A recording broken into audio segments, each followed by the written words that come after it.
अजर अमर त्रय काल सत्य जो अनंत चेतन, निज अनुभव से जान जात जो शांत तेज घन। निर्विकार निर्द्वंद सदा सर्वोपरि सोई, तेहि पद दर्शक दिव्य रहन युत बोधक जोई। ऐसे मुक्त स्वरूप जो श्री गुरुवर के चरण चित, शीस झुकावत दासे जन्म मरण भय हरण हित। मंच पर विराजमान संत गुरुजन, सत्संग सभा में उपस्थित सज्जनों और देवियों, त्रिदिवसीय कार्यक्रम का ये दूसरा दिन और दूसरा सत्र है। अभी हम बहुत सुंदर भजन श्रवण कर रहे थे, सब अभिभूत हो रहे थे, उसका आनंद ले रहे थे। आइए विचार करते हैं।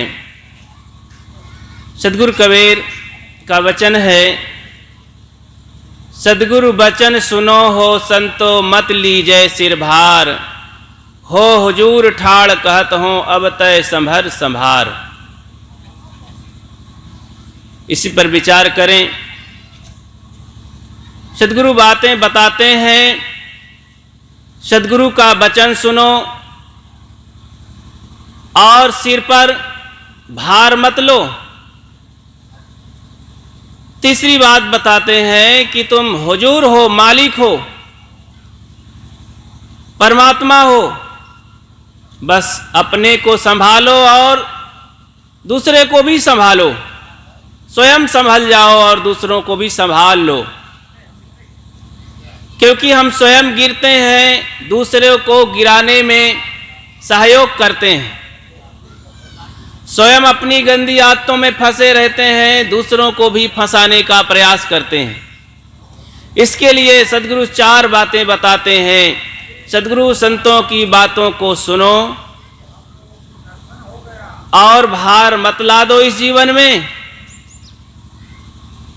संतों की बातें क्यों सुने, सद्गुरु की क्यों बातें सुने हम? हमारे पास तो सब कुछ ऐसा लगता है। यहीं पर बातें अटक जाती हैं। जब भौतिक समृद्धि को देख करके, उपलब्धि को देख करके हम यही सोचने लगते हैं कि अब हमें साधु संतों की जरूरत नहीं है, भक्ति की जरूरत नहीं है, कोई मार्गदर्शक की जरूरत नहीं है। हमारे पास क्या नहीं है?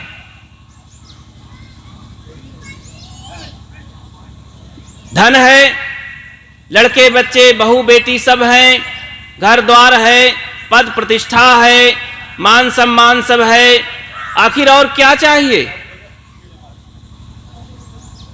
जब आदमी स्थूल विपत्तियों से परेशान होता है, तब वो कुछ सोचने लगता है कि मैं कुछ करूं, पूजा पाठ के नाम पर किसी से पूछूं, जरा कहीं सिर जाकर झुकाऊं, कहीं से कोई कृपा हो जाए। जब आदमी विपत्तियों से नहीं घिरा होता है, शारीरिक जिंदगी में खुशहाली महसूस करता है, तो प्रत्यक्ष इसे कहते हैं, प्रत्यक्ष में वो लीन रहता है। तीन सीढ़ियां हैं, प्रत्यक्ष, परोक्ष और अपरोक्ष। प्रत्यक्ष में आदमी भूला रहता है कि अब मुझे पूजा पाठ, धर्म कर्म, संत महात्मा, भक्ति भजन की जरूरत नहीं है। मेरे पास क्या नहीं है? तन स्वस्थ है, धन दौलत है, लड़के बच्चे हैं, मैं बहुत बड़ी पोस्ट पर हूँ, मैं बहुत लोगों को पछाड़ सकता हूँ, मेरे सामने कोई टिकने वाले नहीं हैं। इस तरह का जब मन में दंभ होता है, अहम होता है, तो फिर वो संत महात्मा के पास क्यों जाएगा, क्यों सिर झुकाएगा? तो प्रत्यक्ष में वो लीन रहता है। कहीं भी जाकर के पारंपरिक देवी देवता, भगवान अथवा कहीं धर्म कीर्तन में भी सम्मिलित नहीं होता है, क्योंकि उसे अहम होता है, मेरे पास क्या नहीं, मैं क्यों जाऊं? लेकिन ये जिंदगी तो ऐसा तमाशा है, दिन और रात, धूप और छाया, दुख और सुख, दो की दुनिया है, तीसरा भी कुछ है क्या? सब लोग दुनिया क्यों कहते हैं? कोई तिनिया क्यों नहीं कहते हैं? कहते हैं और भी इससे बढ़ा लो, लेकिन दुनिया ही कहते हैं, क्योंकि दो है बस, अच्छा बुरा, जड़ और चेतन, नीक और बेकार, पाप और पुण्य। तो हम किस में रहना चाहते हैं? तो प्रत्यक्ष में जब हम थोड़ा सा खाते कमाते होते हैं, लगता है यही सब कुछ है, लेकिन यही नहीं है। इसी जिंदगी में हम फिर तमाम विपत्तियों से घिरते हैं, प्रतिकूल परिस्थितियां आती हैं, परेशान हो जाते हैं। दैहिक, दैविक, भौतिक, ये तीन प्रकोप आते हैं जीवन में, इन्हीं में सारी समस्याएं आ जाती हैं। देह दुखाया तो भी हम पछाड़ खाते हैं, भगवान भवानी के पास सोचते हैं कि अब कुछ करें, नहीं तो ठीक नहीं है। भौतिक संताप आता है, दैविक संपात यानी प्राकृतिक आपत्तियां आ जाती हैं, प्राणियों के द्वारा हमें विपत्तियां आ जाती हैं, तीन विधि से दुख आता है। तब सोचते हैं नहीं, शायद कोई शक्ति परमात्मा है, कुछ दुनिया को चलाने वाला, देखने वाला, सुख दुख देने वाला, ऐसा सोचता है, उसे कहते हैं परोक्ष। परोक्ष की कल्पना में लोग दौड़ने लगते हैं। पहले प्रत्यक्ष के अहम में डूबे थे, अब परोक्ष की कल्पना में भागने लगे। अब चारों धाम में दौड़े, आकाश पाताल में दौड़े, तमाम अनुमान कल्पना में डूबे रहे, अभी भी सही जगह पहुंचे नहीं। सही जगह, सही ढंग पूर्वक कार्य न किया गया। कोई कार्य जब सही ढंग से नहीं किया जाता है तो परिणाम गलत आता है। परिणाम अच्छा आने के लिए 3 सीढ़ियां चढ़ के हम पार करते हैं, उसे कहते हैं ज्ञान योग, कर्म योग और भक्ति योग। ज्ञान, कर्म, भाव, इन 3 सीढ़ियों से सफलता मिलती है। किसी चीज का सही ज्ञान होना चाहिए, ज्ञान गलत है तो काम बनेगा नहीं। भाव पूर्वक काम किया गया हो तो सफलता मिलती है, और कर्म भी करना पड़ता है। केवल भाव हो, ज्ञान हो और चुपचाप बैठे रहें हाथ समेट करके, हिलना डोलना ना जाने, काम नहीं बनेगा। भोजन माताएं बनाती हैं, भोजन बनाने का बढ़िया ज्ञान है इनको, स्वादिष्ट भोजन बना सकती हैं, लेकिन बिस्तर पर लेटी हैं, कैसे बन जाएगा भोजन? बहुत कसरत करनी पड़ती है, रसोई में जा करके सामान जुटाना पड़ता है, बनाने की कला है। अब रसोई में नहीं जाती हैं, प्रेम भी नहीं है, कर्म भी बहुत करती हैं, ज्ञान भी है, लेकिन भोजन बनाने में प्रेम नहीं है।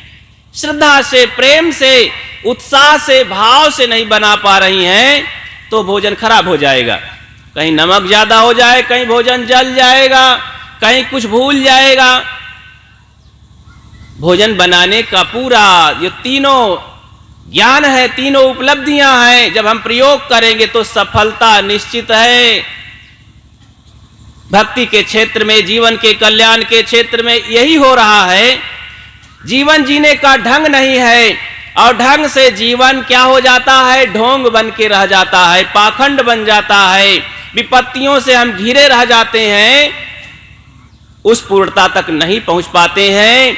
समय भी चला जाता है, बुढ़ा जाते हैं, और सारी मेहनत बर्बाद हो जाती है, और सामान भी बेकार हो जाए, एक दिन शरीर छूट जाता है। कैसे? इस पर एक उदाहरण समझें। एक भक्त परिवार, एक सज्जन थे, उनकी लड़की पढ़ी लिखी अच्छे घराना की थी, धनी संपन्न घर की लड़की थी, शहर में पढ़ी लिखी थी। उसकी शादी की तैयारी हुई, शादी हो गई। शादी जब हुई, ससुराल जाती है लड़की, पढ़ी लिखी थी, वो होम साइंस पाक शास्त्र भी पढ़ी थी, यानी घर गृहस्थी का जो विषय है और भोजन बनाने की कला है सब पढ़ी लिखी थी। थ्योरी पढ़ लिया था लेकिन कभी प्रयोग नहीं किया था।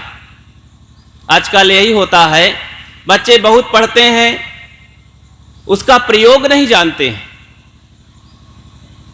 वो लड़की यही करती रही, 20-25 साल की हुई तो शादी हो गई, गई ससुराल। जहां गई तो छोटा सा परिवार था, उसके सास ससुर थे, पति और स्वयं थे, 4 ही प्राणी थे। सास बूढ़ी हो चली थी, देखा कि मेरी बहू आ गई है, अब इसके रहते अब मैं कब तक इसकी सेवा करूंगी। 2-4 दिन स्वागत कर दिया किसी तरह, अब ये स्वयं संभाले घर को। अब आने वाले हैं इसके नैहर से बुलाने, 4-6 दिन हो गया, स्वागत मैं कर दी, आज ये स्वयं भोजन कुछ बनावे। ऐसे ही होली का त्योहार आने वाला था, आ ही गया होली का त्योहार। सास ने कहा, बेटी आज तुम भोजन बनाओ, तुम्हारे नैहर से 4-6 लोग आएंगे, उनके लिए, और हम 4 प्राणी हैं घर में, 10-15 प्राणी के लिए भोजन बनाओ, खीर पूड़ी सब्जी। ऐसा सासू माँ का आर्डर पा करके बहू रानी का तो भाई सोचा कि अभी तक आज तक तो मैं भोजन बना के खिलाई नहीं किसी को, पढ़ी लिखी बहुत हूं। महीनों से जब शादी की लगन पारी गई तो लगन लग गई शादी में, जो पुस्तकीय ज्ञान था वो भी खो गया, भूल गया, लगन लगी थी ना। लेकिन चलो अब सासू माँ की आज्ञा का उल्लंघन नहीं करना है, रसोई में चलती हूँ, जो भी होगा बनाती हूँ।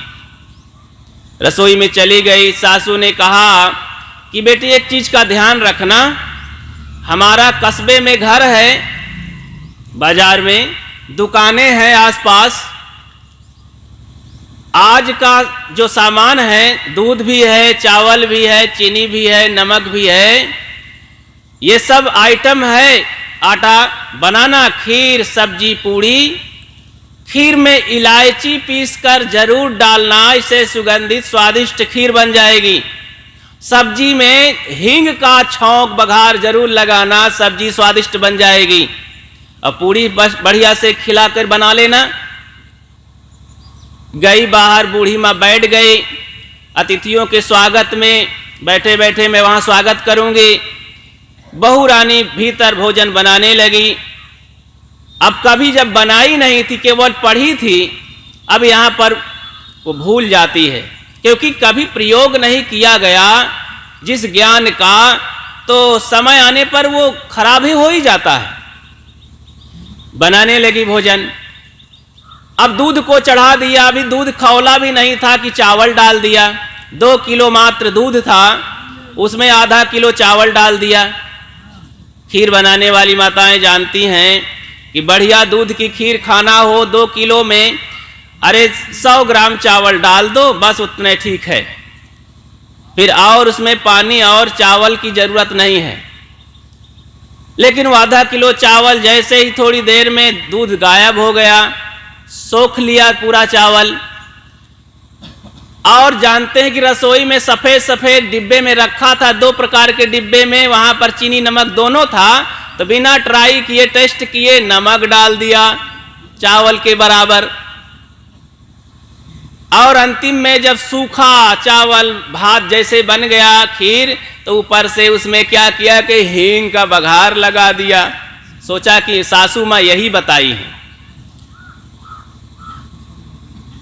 सब्जी बनाना हुआ तो इलायची का छौंक लगा करके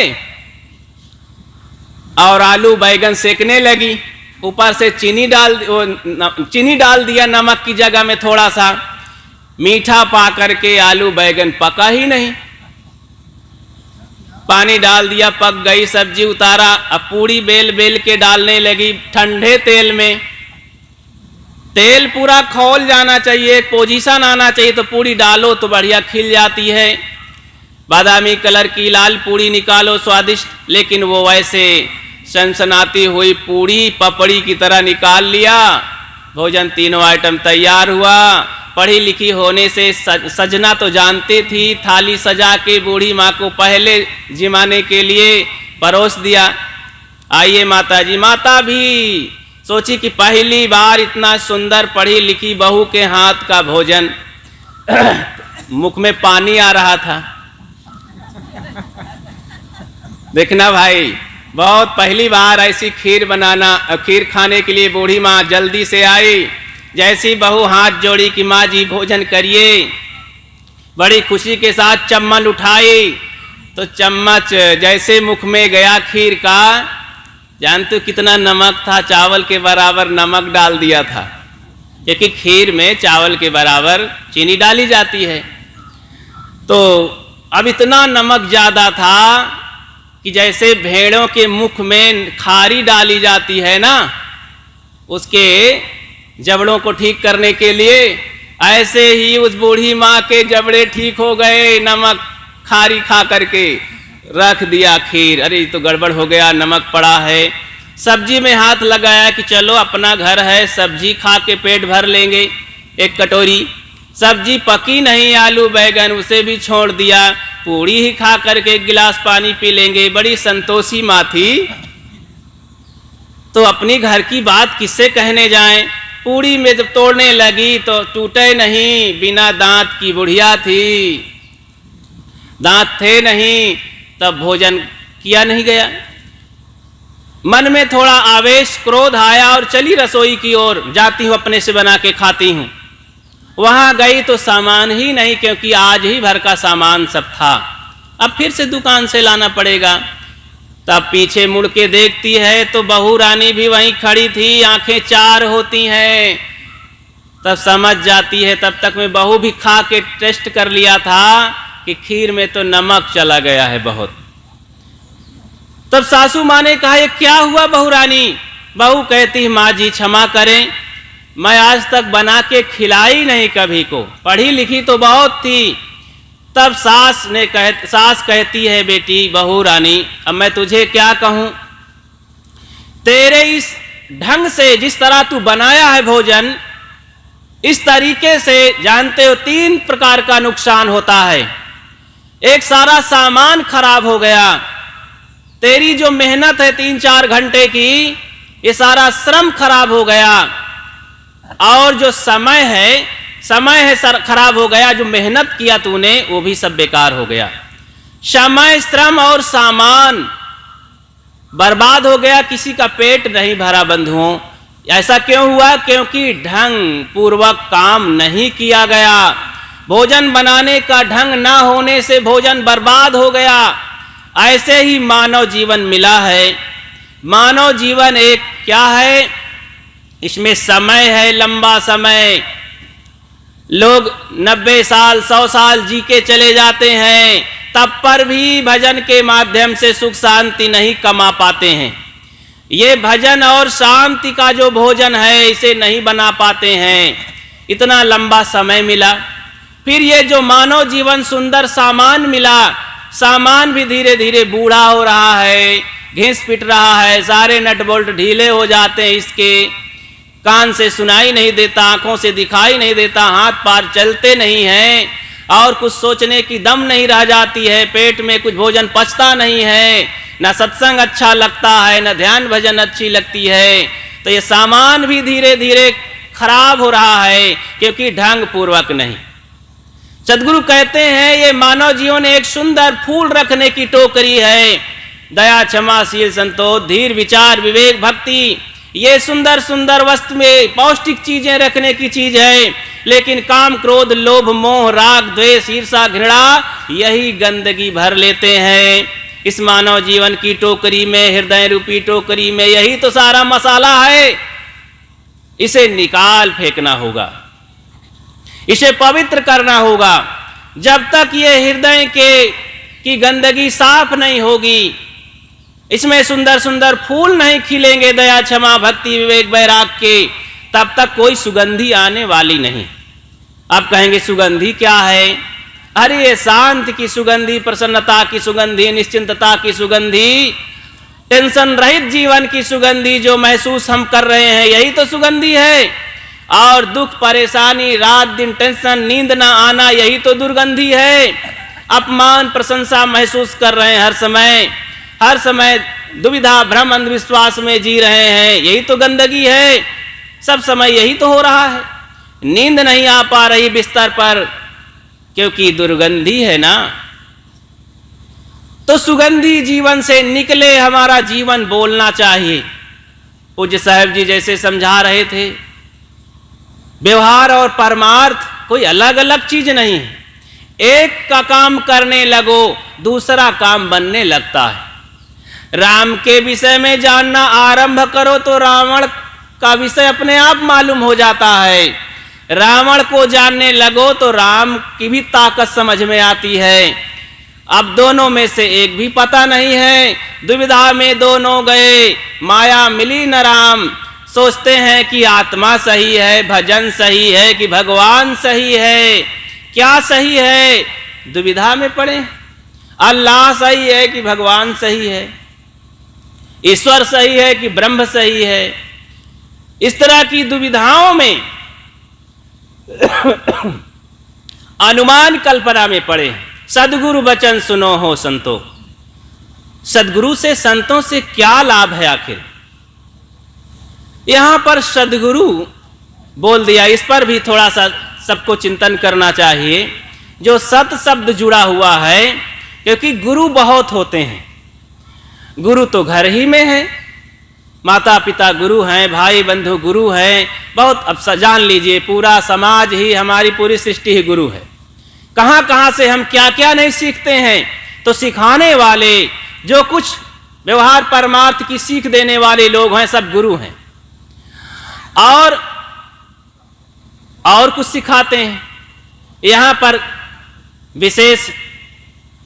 विशेषज्ञ जो संत हैं, वो कहते हैं जो अंधविश्वास की बातें सिखाते हैं, कल्पना में ले जाते हैं, वो गुरुआ लोग हैं, वो गुरु नहीं है। और एक और होते हैं जो हत्या पाप सिखाते हैं, वो गोरु हैं। गोरु जानते हैं, पशु जानवर।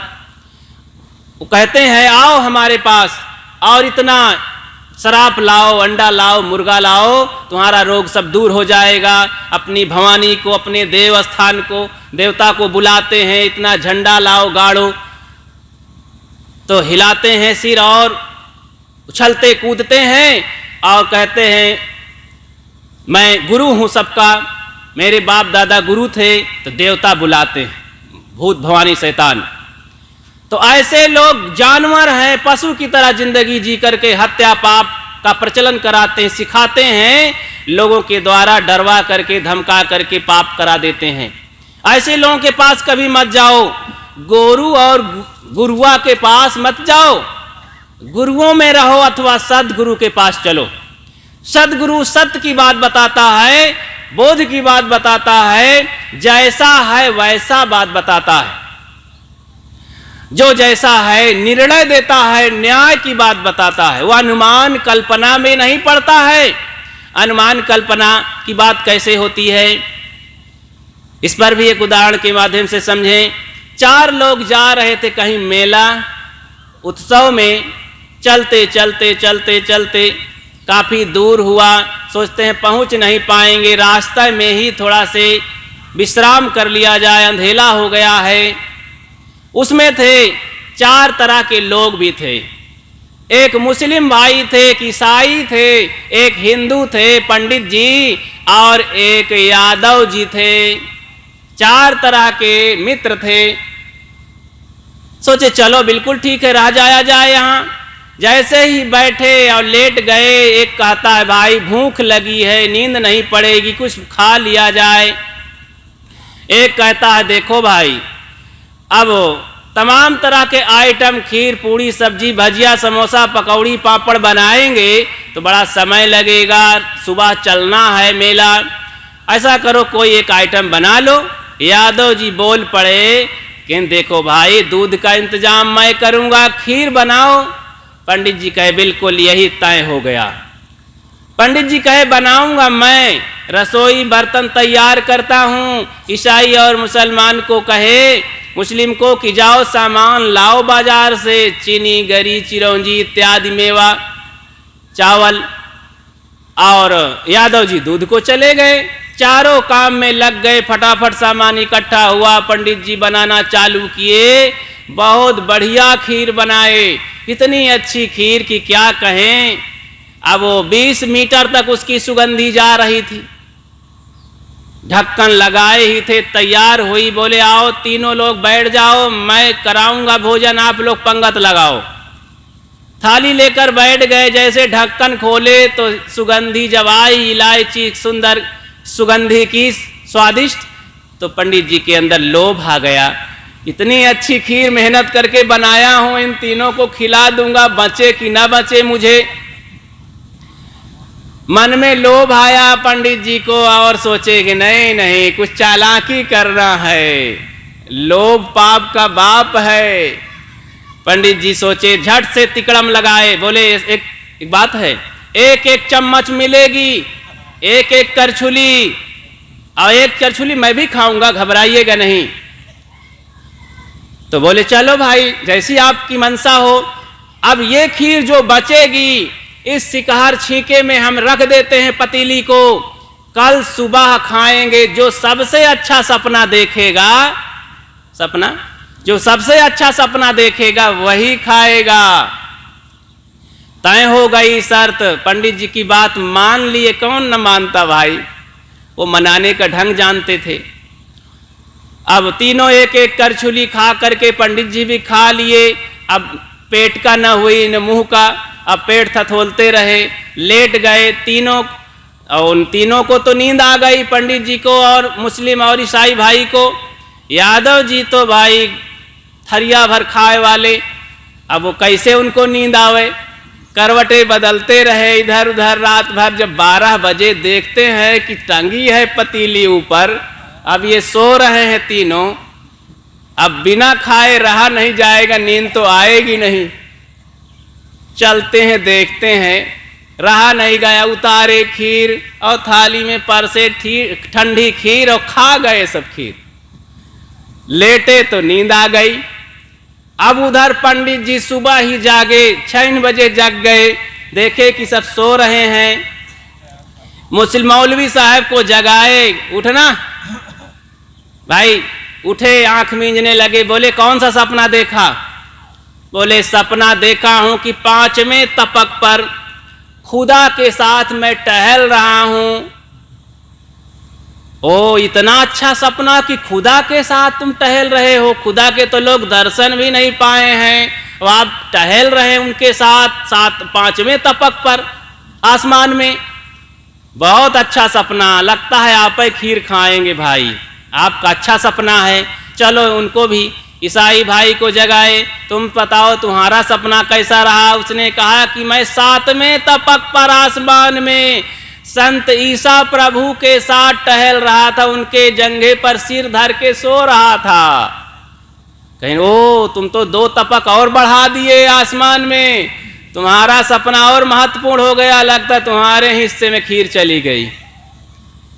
पंडित जी कहें भाई मैं बताऊं अपना सपना। मैं तो क्षीर सागर में विष्णु भगवान के पास गया था, वहाँ लक्ष्मी जी और विष्णु भगवान के साथ मगन था, उनकी कृपा से। कहीं यार आपका सपना तो बहुत गजब का रहा। तो बोले अब इनको यादव जी को जगाओ। यादव जी तो खर्राटा से सो रहे थे, क्योंकि आधी रात तक सोए नहीं थे, खाए खीर। और जब उनको जगाए हिला डुला करके, बोले यार सोने देते तो अच्छा रहता। बोले बताओ तुमको भूख नहीं लगी क्या? बार बार खीर देख रहे थे कि अब हमारे हिस्से में, हमारे हिस्से में। अब यादव जी तो जानते थे। उसने कहा देखो ना पूछो तो अच्छी बात है। कहीं नहीं नहीं बताओ कैसा सपना? कहीं देखो मैं ऐसा सपना देखा कि एक बहुत बड़ा लंबा चौड़ा आदमी आया, भयानक, और वो बड़ी बड़ी मूछें थी। अब खड़ा हो गया, बोला उठ जल्दी से यादव। तो मैं उठ के हड़बड़ा के बैठ गया। और निकाला एक मोटा सा डंडा 3-4 फीट का और कहा इस छींकों को पतीली को उतार। मैं घबरा करके पतीली उतारा खीर की और कहा इसको खा नहीं, अभी ठोकाई करते हैं। मैं कहा कि भाई साझे की सबके हिस्से की खीर है, मुझे मत खिलाओ। कहें अभी तू मानेगा नहीं, ऐसे नहीं माने, समझावन लाल अभी आएंगे। तो जब मुझे डरवाया धमकाया तो मैं क्या करूं, निकाल के खीर में खाया फिर पतीली को टांग दिया और मुझे डंडे से कहा कि अब सो जा। तो मैं सो गया, यही मेरा सपना है।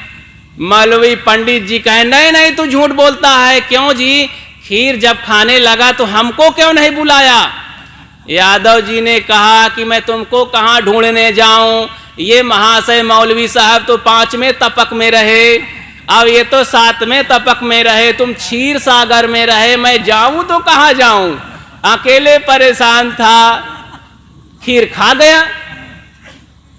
तब लोग झगड़ने लगे। यादव जी ने कहा खबरदार, ये अनुभव की चीज है, अनुमान की चीज नहीं है। जो अनुमान में पड़े रहते हैं इसी तरह के आसमानों में घूमते रहते हैं। खीर नहीं खाने वाले, खीर तो अनुभव करने वाले को मिलती है, अनुमान वाले को कुछ नहीं मिलती है। इसी तरह संसार में ये शांति और कल्याण रूपी खीर खाने वाले तो अनुभवी, जो साधना करके अनुभव प्राप्त करते हैं, ध्यान भजन करके अनुभव प्राप्त करते हैं, गुरु के सत्संग में संत गुरुजनों के पास न्याय निर्णय जान करके साधना करते हैं, आचरण करते हैं, उसका अनुभव प्राप्त करते हैं, वही इस जीवन की मजा को जानते हैं। और जो देवी देवता भूत प्रेत काली दुर्गा ईश्वर परमात्मा खुदा अल्लाह गाड आसमानों में ढूंढते हैं, चारों धामों में ढूंढते हैं, वो कभी इस बात का अनुभव नहीं करते हैं, इस आनंद को नहीं प्राप्त कर सकते हैं। तो सदगुरु वचन सुनो हो संतों, मत लीजिए सिर भार। अपने इस जीवन में सिर में अंधविश्वास का भार मत ला दो, काम क्रोध लोभ मोह अनुमान कल्पना का भार मत ला दो।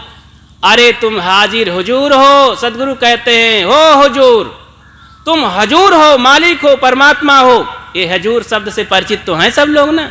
ये पुराने जमींदारी राज्य में जब सभी लोग हुजूर के पास जाते थे, पगड़ी उतार करके कहते थे हुजूर माफ करें गलती को, वही है। तो जो मालिक बैठा है, जिसे खुदा भगवान मालिक ईश्वर परमात्मा कहते हैं, ये प्रायवाची शब्द है। इसके चक्कर में शब्दों के झंझट में मत रहिए। जैसे पानी वाटर तो नीर आप जल, पनिये का नाम है, अनेक भाषा है। ऐसे ईश्वर परमात्मा खुदा गाड देवी देवता भगवान भवानी सब आत्मा का ही नाम है। इसलिए आत्मा को जानो, आत्म पूजा देव न दूजा, आत्मा ही परमात्मा है, इसको जानो समझो।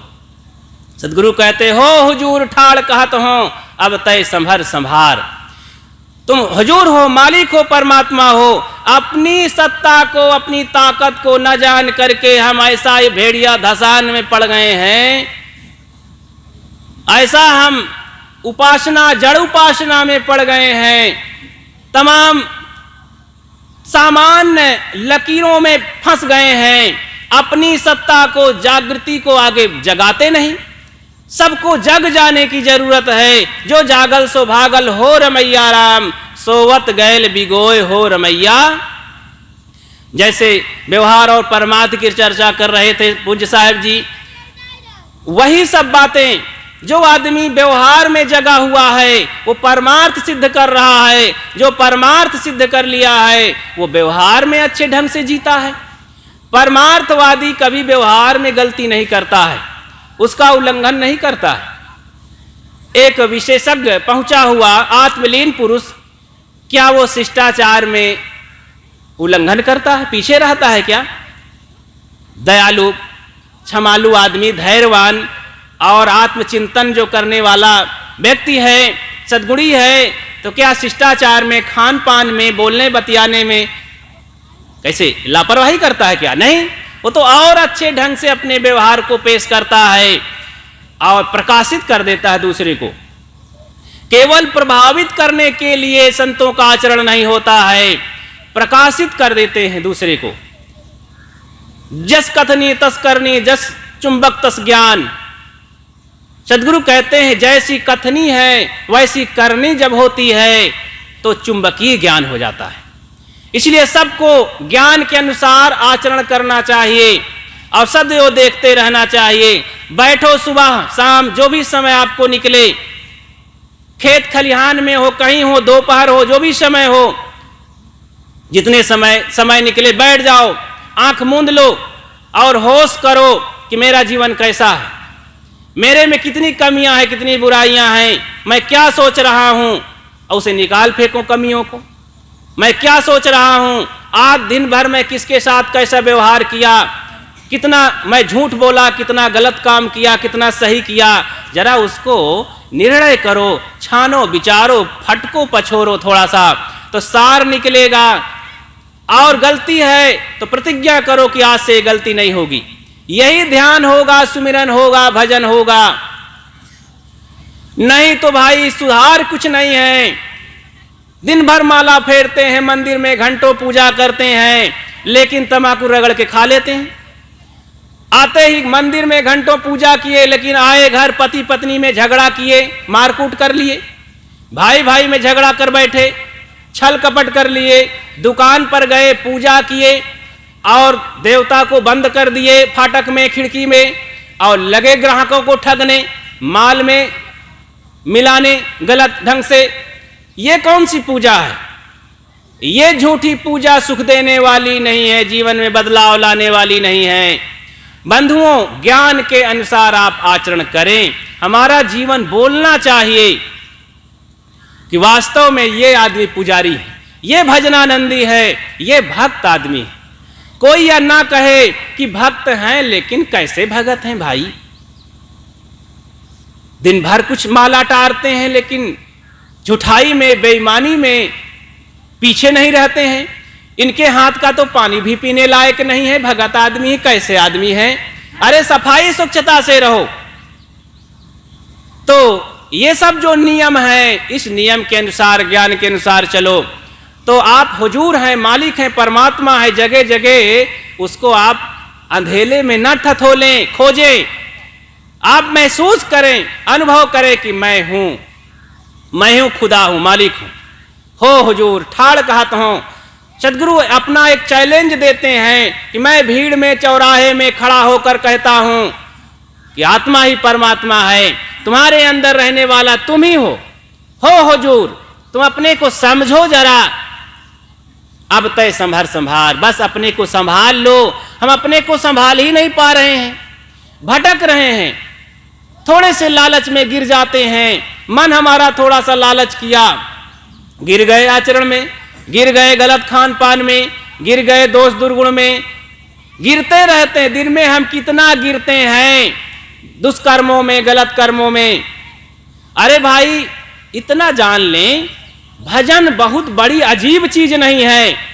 एक लाइन याद कर लो, मन की तरंग मार लो बस हो गया भजन। किसी ने पूछा कि महाराज भजन क्या है? सदगुरु कबीर ने कहा, रे भजन जानते हो भाई, सब लोग मत पूछो। कहीं नहीं महाराज बता दिए, सुने हैं कि आप बहुत बड़े संत हैं, बहुत अच्छा बता देते हैं, आपसे पहुंचे हुए संत और कोई नहीं है। बहुत जिद किए तो कहीं ऐसा करो कि चलो भाई आप पूछते हैं तो बता ही देता हूं। मन की तरंग को मार लो। ये जो लालच की तरंग है, खाने की, देखने की, घूमने की, टहलने की, तमाम तरंगें निरर्थक, काम नहीं करते हो, बस तरंग में ही बह जाते हो। इसको मार लो, स्थिर हो जाओ। ईश्वर कहीं बाहर है, परमात्मा कहीं बाहर है, वो सुख देगा, शांति देगा। ये तरंग है, इस तरंग को मार लो, बस भजन हो गया। फिर कहते महाराज इस समझ में कम आई है बात। कहे आदत बुरी सुधार लो बस हो गया भजन। कहे आहा ये तो बहुत सरल बात है महाराज, बुरी आदत को सुधार लेना भजन। कहे हाँ। कहें लेकिन और कुछ बता दीजिए। तो कहते हैं नेकी सभी के साथ में बन जाए तो करो, मत सिर बदी का भार लो बस हो गया भजन। ये बदनामी का भार मत लो, सबके साथ सुंदर व्यवहार करो प्रेम का, बस भजन हो गया ना। ये तो बहुत अच्छी बात, महाराज कृपा करके औरों कोनो सूत्र है कि इतने हैं? नहीं नहीं, बहुत सूत्र है, कहीं और बता दीजिए। मत मत के बाणियों को यार साधु संग में निकाल सार सार लो, बस हो गया भजन। कहीं देखो अपने साथियों में, सदग्रंथों में, संतों के पास जा करके सार सार अच्छी चीजें निकाल लो, अपने जीवन में उसे धारण कर लो, बस हो गया भजन। कहीं वो तो बहुत अच्छी बात है। आए हो तुम कहां से, जाओगे कहां, इतना तो दिल विचार लो, बस हो गया भजन। कहां से आए हो, कहां जाओगे, इतना विचार लो। ये मानव जीवन मिला है, क्या करना चाहिए, कैसे रहना चाहिए, इतना विचार करके आचरण कर लो, भजन हो गया। बहुत कठिन बात नहीं है, बस कठिन इसलिए लगता है कि हमारी आदत नहीं है। बीड़ी पीते पीते इतनी जड़ मजबूत हो गई है कि छोड़ना आफत है, पहाड़ है। और जिसकी आदत नहीं पड़ी है बीड़ी पान तंबाकू में, उसे क्या है, कुछ कठिन नहीं है। बीड़ी को तो पैरों से रगड़ देता है, वो पैरों से भी छूता है तो धो डालता है, हाथ से क्यों छुएगा उस बीड़ी तंबाकू को? जिसकी आदत नहीं, उसे तो बदबू मारती है, वो गंदगी है। लेकिन जिसकी आदत मजबूत हो गई है, वो कहता है मुश्किल है महाराज, भोजन न मिले 4 दिन पर बीड़ी तंबाकू के बिना नहीं चलेगा। इतना कायर हो गया है ये आदमी। तो भाई आदत बुरी सुधारो, कल्पनाओं में ना पड़े। तो सदगुरु संतों की बात को सुन करके अपने को समझना है कि मैं ही आत्मा हूं, परमात्मा हूं, कहीं भटकाव नहीं करना है और संभालना है, और दूसरों को भी संभालने में सहयोग करना है। आप सबको धन्यवाद देते हुए मैं अपनी बात को विराम देता हूं। बोलिए सदगुरु देव की।